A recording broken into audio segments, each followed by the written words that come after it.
اگر کوئی یوں کہے کہ دیکھو حضرت عیسیٰ علیہ السلام بھی تو اب آئیں گے، تو وہ بھی تو سرکار صلی اللہ تعالی وسلم کے بعد ہیں اور نبی ہیں، وہ آئیں، اس کے تعلق سے آپ کیا جواب ارشاد فرمائیں گے؟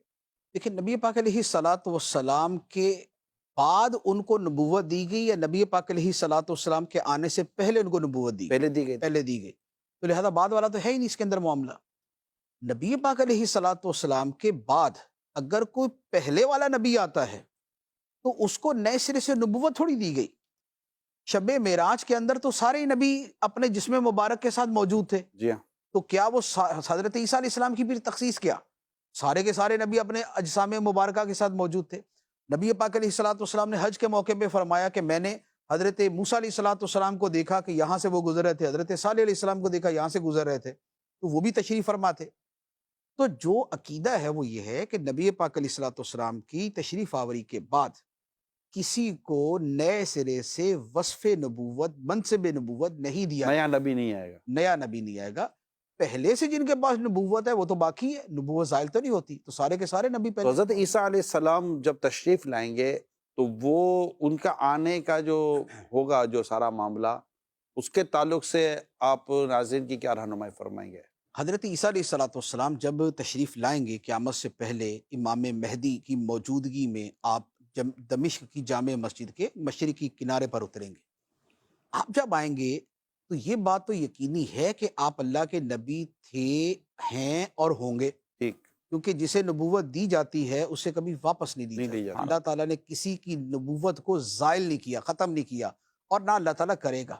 تو لہذا جب آپ تشریف لائیں گے تو آپ اللہ تعالیٰ کے نبی رسول ہوں گے، لیکن آپ دنیا میں آنے کے بعد جب آپ اس وقت تشریف لائیں گے، اس وقت آپ کی جو حیثیت ہے وہ بطور نبی کے ہوگی، یا یہ ہوگا کہ نبی ہوتے ہوئے وہ ہمارے نبی صلی اللہ علیہ وآلہ وسلم کے امتی کے طور پہ آئیں گے، واہ، آپ کی شریعت پر چلیں گے، آپ کی شریعت کی ترویج کریں گے، آپ کی شریعت کو بیان کریں گے، آپ کی شریعت کی طرف لوگوں کو بلائیں گے، آپ کی شریعت کے احکام نافذ کریں گے۔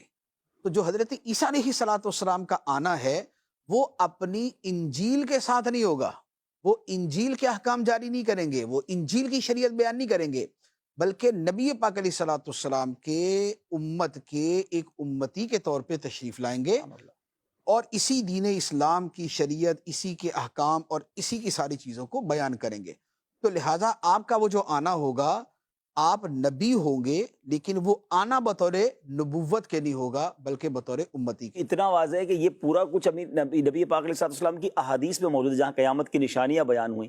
اور ایسا یہ جو جامع مسجد دمشق کی بات ہو رہی تھی، سب یہ جس وضاحت کے ساتھ نبی پاک علیہ السلام کی احادیث میں موجود ہے، تو ایسا لگتا ہے کہ ایک باقاعدہ ایک منظر ہے جو آنکھوں کے سامنے آ جاتا ہے کہ حضرت عیسیٰ علیہ السلام تشریف لائیں گے، فجر کا وقت ہوگا اور پھر جس طرح وہ نماز ہوگی۔ سیری ہوگی مفتی اس صاحب، میں بھی لفظ ڈیٹیل ہے، سیری اس کا کے اندر استعمال ہے۔ جی، اس میں ڈیٹیل یوں ہے کہ حضرت عیسیٰ علیہ الصلاۃ والسلام دو فرشتوں کے بازوؤں کے سہارے پر تشریف لائیں گے، اچھا، اللہ اللہ، اور آپ کے مبارک زلفوں سے سر سے جو ہے وہ پانی کے قطرے ٹپک اتنی رہے ہیں۔ ڈیٹیل ہے، اتنی ڈیٹیل ہے حدیث میں، سبحان اللہ۔